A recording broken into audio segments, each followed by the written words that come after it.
Vamos fazer aqui um exercício de imaginação. E se a gente pegasse uma das figuras mais complexas de Elden Ring, Miquella, o bondoso, e colocasse ele sob o julgamento do inferno de Dante?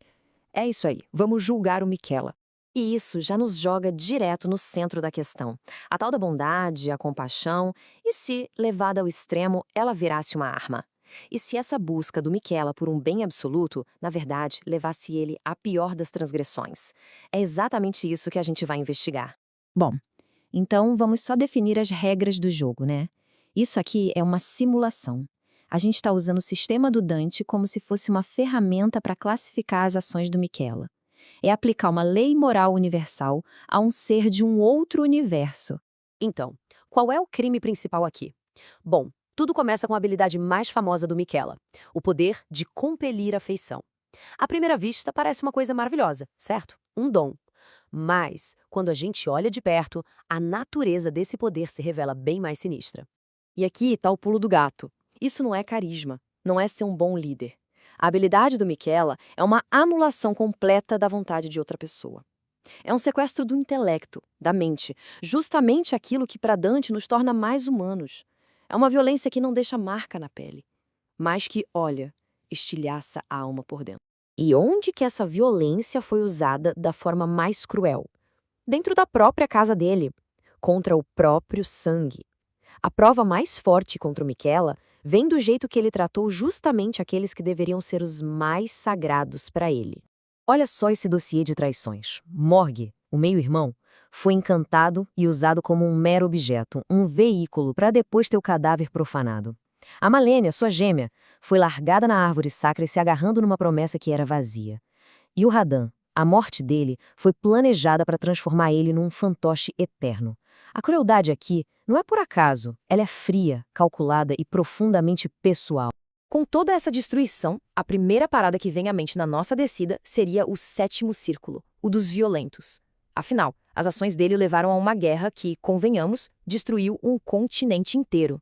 Mas não é tão simples assim. Para Dante, os pecados do intelecto são infinitamente piores que a violência pura e simples. Miquela raramente suja as próprias mãos. Ele é um mestre, um estrategista. A violência para ele é só uma ferramenta para fraude, não é o objetivo final. Ele é mais esperto que isso, e por isso mesmo, mais perverso. A gente precisa descer mais. Então, vamos descer para o oitavo círculo, o lado dos fraudulentos. Aqui parece um bom lugar, né? Ele fez promessas que sabia que não ia cumprir, usou de engano para conseguir o que queria. Com certeza ele se encaixaria aqui, entre os maus conselheiros, os falsificadores. Quase. Mas a fraude do Miquela tem um peso extra, um agravante. Dante faz uma distinção muito clara. Uma coisa é enganar um estranho. Outra, muito pior, é trair quem depositou em você um laço sagrado de confiança. Família, hóspedes. E é aqui que o destino final de Miquela fica terrivelmente claro. E assim a gente chega no fundo do poço do inferno, o nono círculo, reservado para o pior pecado de todos, a traição. Aqui não tem fogo, só o frio absoluto de um coração que traiu o amor e a confiança, o lugar dos traidores. E dentro do nono círculo, a gente encontra o lugarzinho exato dele. Porque veja bem, não é só sobre trair a família, embora ele tenha feito isso. O lugar dele é na Ptolomeia. Miquela construiu a árvore sacra para ser um santuário, um refúgio.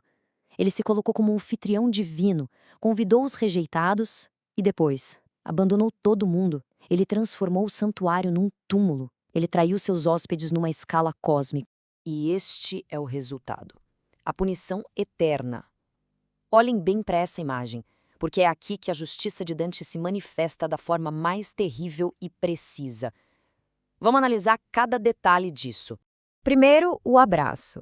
Miquela, que aceitou o abraço do Mog só como uma ferramenta, uma manipulação, agora está eternamente preso a ele no gelo. O irmão que ele usou e descartou virou a sua prisão física para sempre. Uma paródia grotesca daquela dinastia que o Mog tanto sonhava.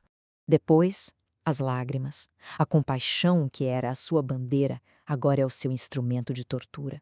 As lágrimas dele não trazem alívio, elas congelam, viram agulhas de âmbar dourado, perfurando os olhos e cegando ele para sempre. Agora, ele só consegue enxergar a escuridão da própria traição. E por último, o silêncio. A boca dele A fonte do seu poder de manipulação, a arma que controlava as pessoas, agora está costurada. E o que sela essa boca? Os cabelos dourados de Saint Trina, a personificação do amor e da humanidade que ele arrancou de si mesmo. Aquele que roubou a voz de tantos outros, agora está eternamente mudo. No fim das contas, o pecado do Miquela vai além da traição. É uma heresia fundamental. É como se ele olhasse para o mundo, visse todo o sofrimento que a liberdade pode causar e pensasse: eu consigo fazer melhor.